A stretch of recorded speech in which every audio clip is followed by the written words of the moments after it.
안녕하세요. 레이나맘입니다.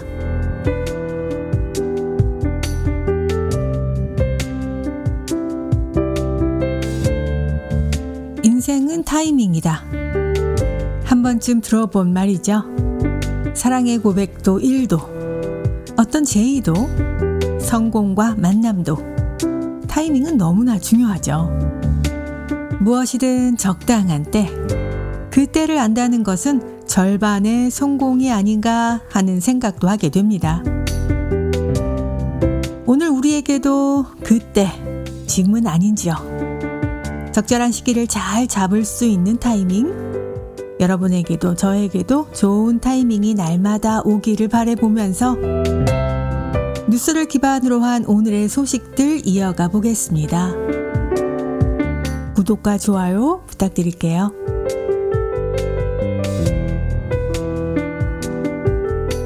오늘 올라온 의학 기사 중에서요. 수술 전 껌을 씹었는데 이런 긍정적인 효과가 하는 기사인데요. 수술 전에 껌을 씹는 처방이 수술 후 자주 발생하는 이 합병증, 메스꺼움 구토를 줄여준다는 연구 결과입니다.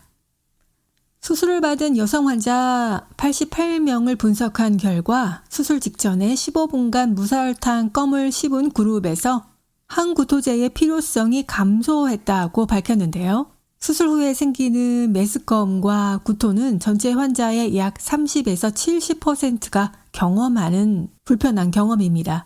특히 환자의 회복을 더디게 하고 치료 비용을 높이는 원인으로 지목되는데요. 최근 수술 공간의 시야를 확보하기 위해서 복부에 이산화탄소를 주입하는 이 수술법이 늘면서 합병증이 또 늘어나고 있습니다.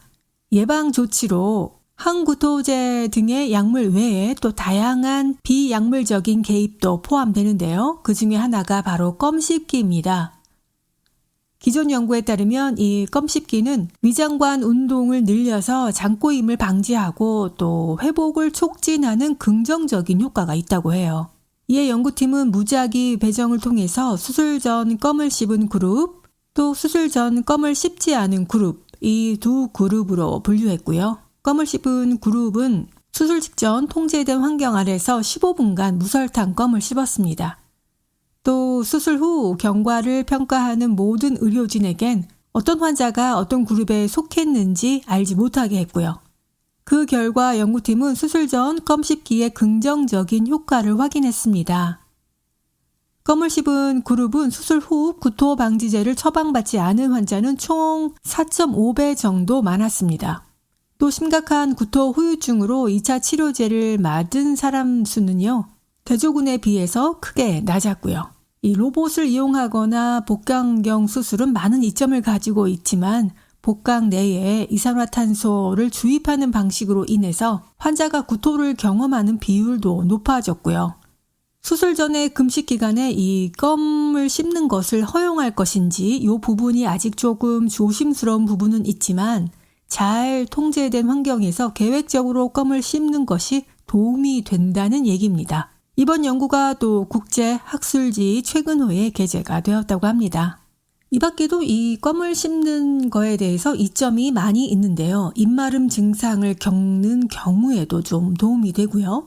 예전에 TV에서 본 기억으로는 기억력 테스트를 하기 전에 30분 동안 껌을 씹고 기억력을 테스트했을 때 기억력이 조금 더 상승되는 효과가 있었다는 거를 저도 봤거든요. 이렇게 불편한 사항들을 가볍게 껌 씹기로 좀 해소가 된다면 약을 드시는 것보다는 훨씬 더 좋겠죠. 오늘 올라온 기사 중에서 수술 전 껌을 씹었더니 이런 긍정적인 효과가 하는 기사였습니다.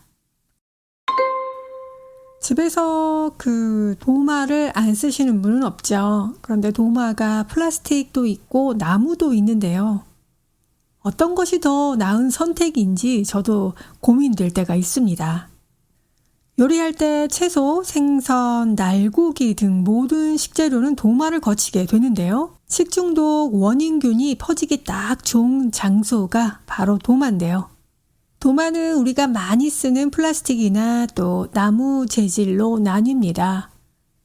어느 도마를 사용해야 음식의 오염을 막을 수 있을 것인지 논쟁이 많습니다. 정말 재질에 따라서 음식이 식중독 원인균에 오염이 되는 것을 막을 수 있을까? 미국 농무부는 나무 재질 대신 플라스틱 도마를 사용하길 권합니다.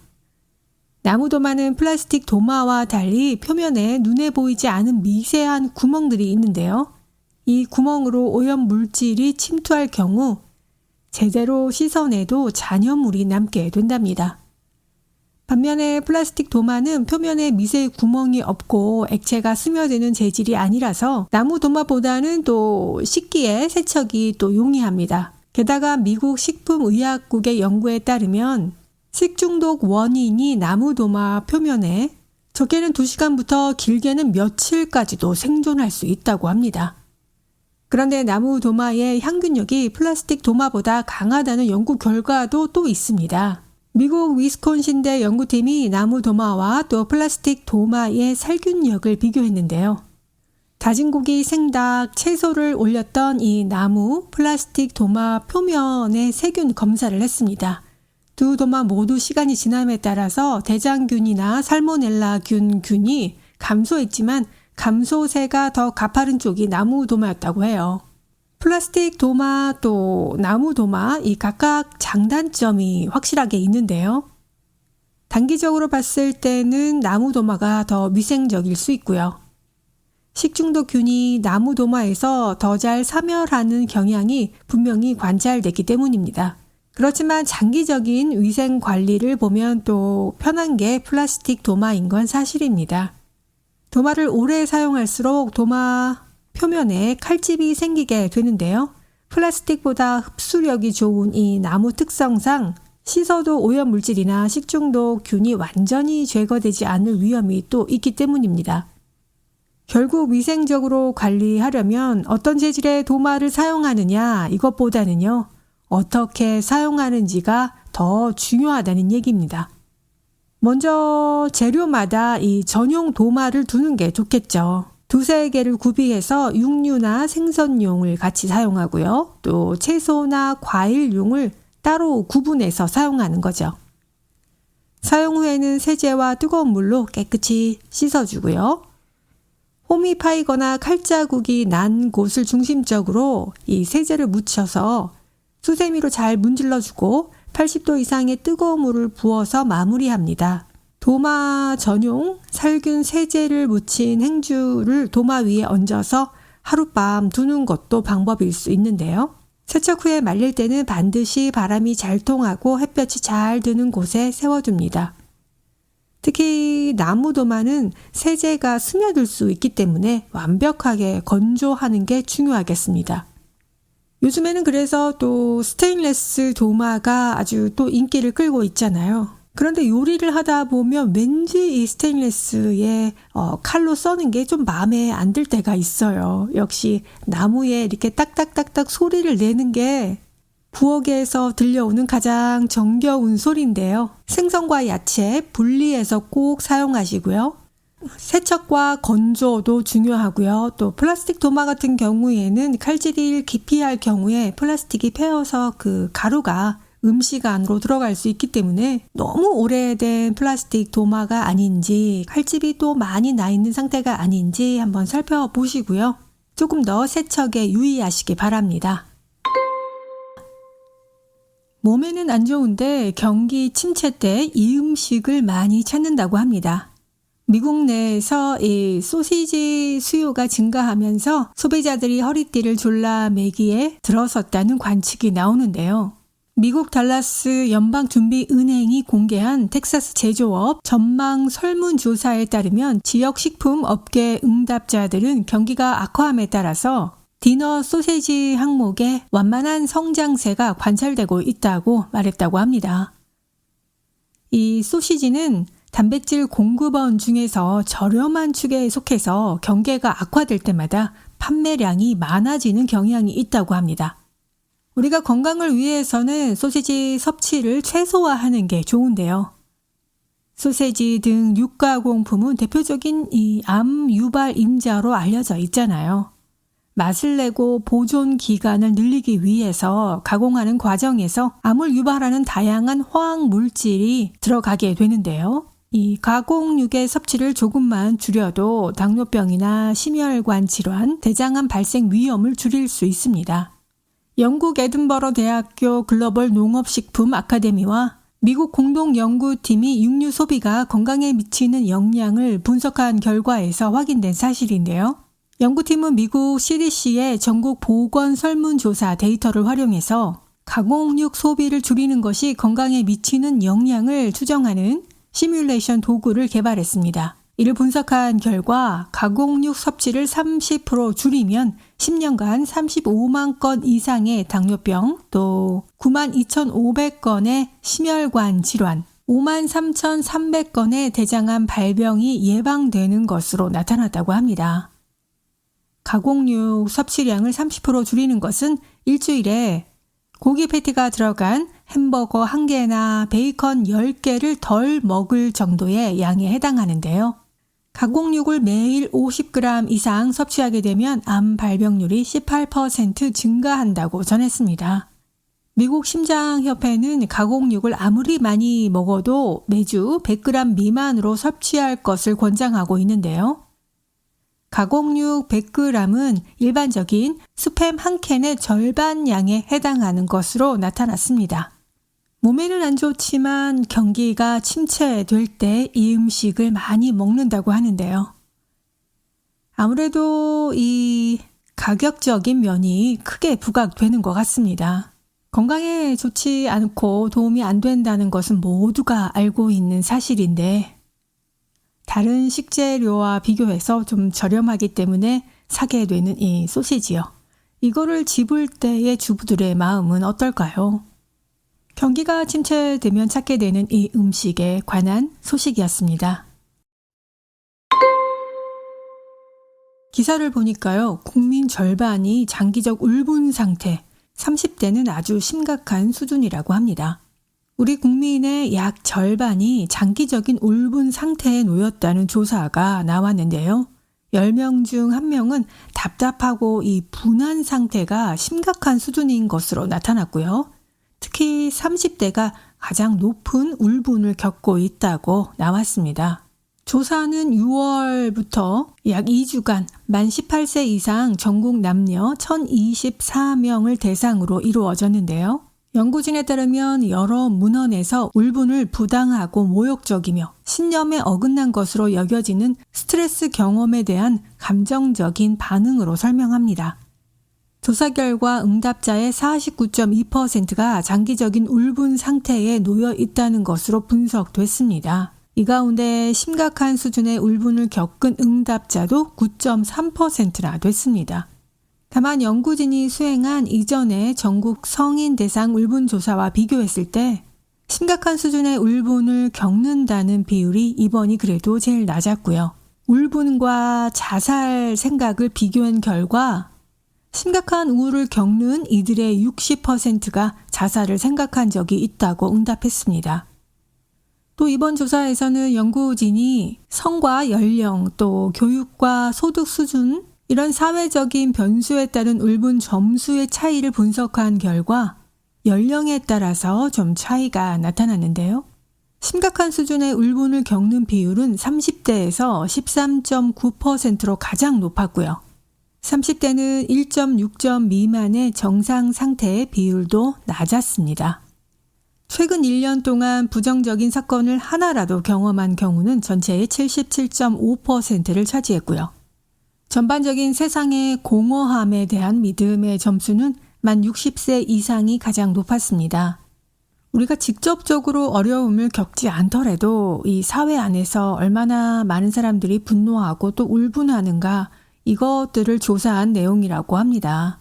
이런 장기적인 울분 상태, 저희가 예전에는 화병이라고 많이 불렀는데요. 억울하거나 답답하고 화나는 일이 생겼는데 이게 바로 분출하지 못하고 꾹 참는 경우, 예전에는 이 화병, 이 우울화병이라고도 하는데 한국에만 있는 독특한 병으로 분노와 슬픔, 우울한 행동 이런 감정을 눌러 담는, 그래서 몸이 견디지 못해서 신체적으로까지 일어나는 증상인데요. 미국 정신의학회에서도 이 병을 번역 없이 그대로 화병이라고 표기했다고 합니다. 주부들이 가장 많이 겪었다는 이 화병이 이제는 30대로 옮겨간 것 같은 느낌인데요.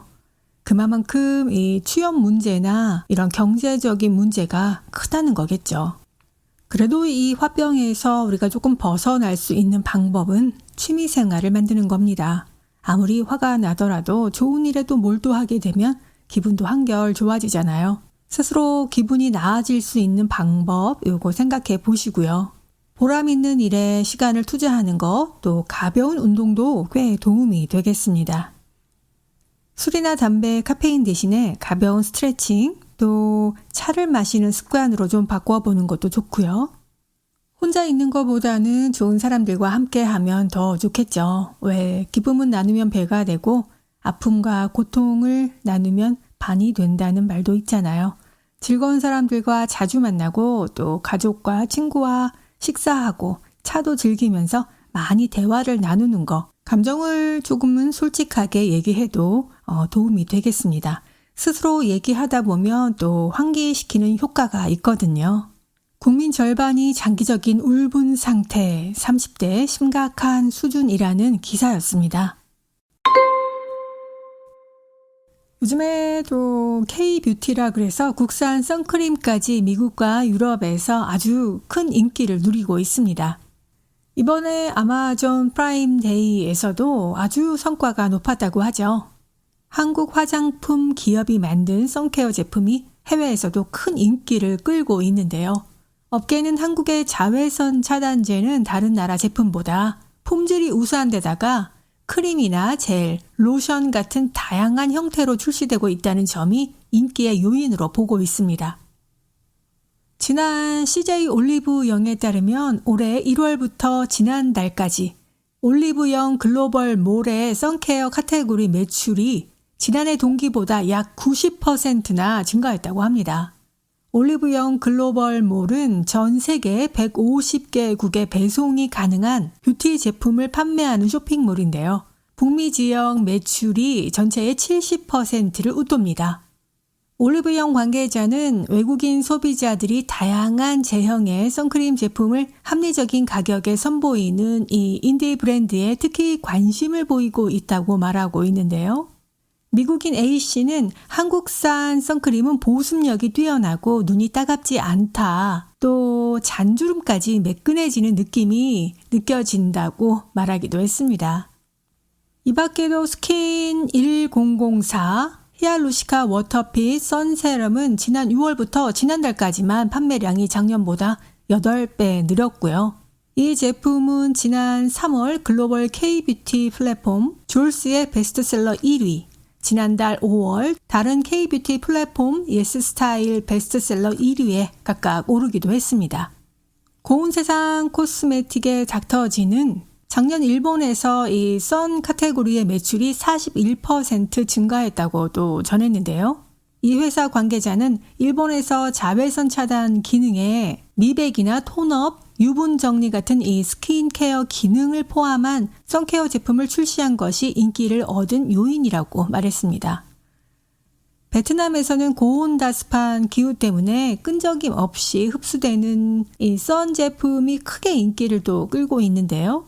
베트남 매출 역시 작년 동기 대비 2배 이상 증가했다고 합니다. 화장품 업계 관계자들은 선 제품은 오랜 시간의 노하우와 기술력이 필요하기 때문에 K-뷰티가 두각을 나타낼 수 있는 시장이라고 밝혔는데요. 정말 이 선 제품은 예전에는 참 바르기가 꺼려졌잖아요. 유분기도 많고 또 허옇게 되거나 화장이 밀리기도 하고요. 그런데 정말 요 근래에 이 선 제품의 발전은 어마어마합니다. 그리고 유튜브에서 이제 의학 정보들이 다 개방이 됐잖아요. 특히 이 피부 관련해서 모든 피부과 의사들이 이 선케어 제품을 피부 관리의 첫 번째 덕목으로 꼽고 있습니다. 그래서 이제는 남녀노소 매일매일 선케어 제품을 꼭 바르게 되었는데요. 이 한국의 제품들이 가격 면에서도 참 괜찮고요. 제품력은 뭐 말할 것도 없고요. 이제는 미국의 할인점에만 가봐도 한국의 이 K-뷰티 제품들을 굉장히 쉽게 찾아볼 수 있게 되었습니다. 계속 성장세를 타고 있는 이 한국산 선크림, 미국과 유럽인도 사로잡았다는 뉴스였습니다.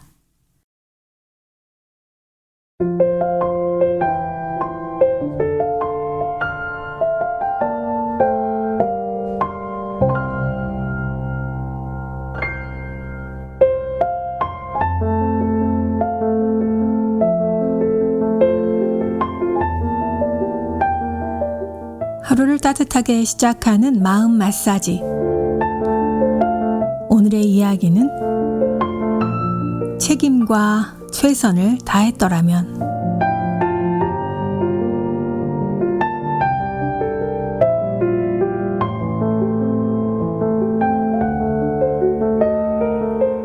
어느 큰 건축 회사에서 오랫동안 열심히 일해온 한 건축가가 퇴직을 앞두고 있었습니다. 그런데 회사 사장님이 어느 날 건축가를 찾아와 마지막으로 집을 하나만 더 지어달라고 부탁을 하였습니다.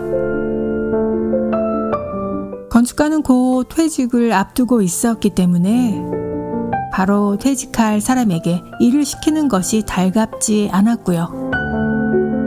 또 집을 짓는 일은 자기와 별 상관이 없다는 생각으로 집을 짓기 시작했습니다. 좋지 않은 재료에다 목재도 엉성한 것을 사용했을 뿐만이 아니라 집을 지으면서 세심히 살펴봐야 할 것들에 대해서 소홀히 했고요. 기타 감독해야 하는 일도 제대로 확인하지 않았습니다.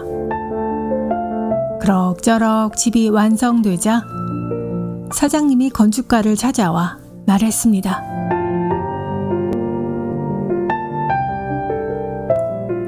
그동안 수고가 많았소. 이 집은 바로 당신의 집입니다. 당신의 은퇴를 기념하기 위한 나의 선물입니다. 건축가는 사장님의 말에 깜짝 놀랐습니다. 그러나 건축가는 자기의 행동을 깊이 후회했지만 이미 지나간 뒤였습니다.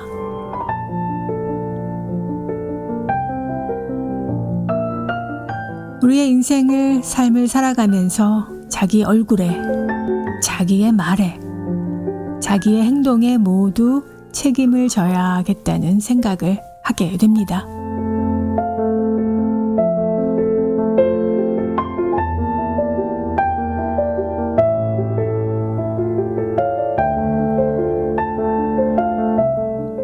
하루를 따뜻하게 시작하는 마음 마사지였습니다.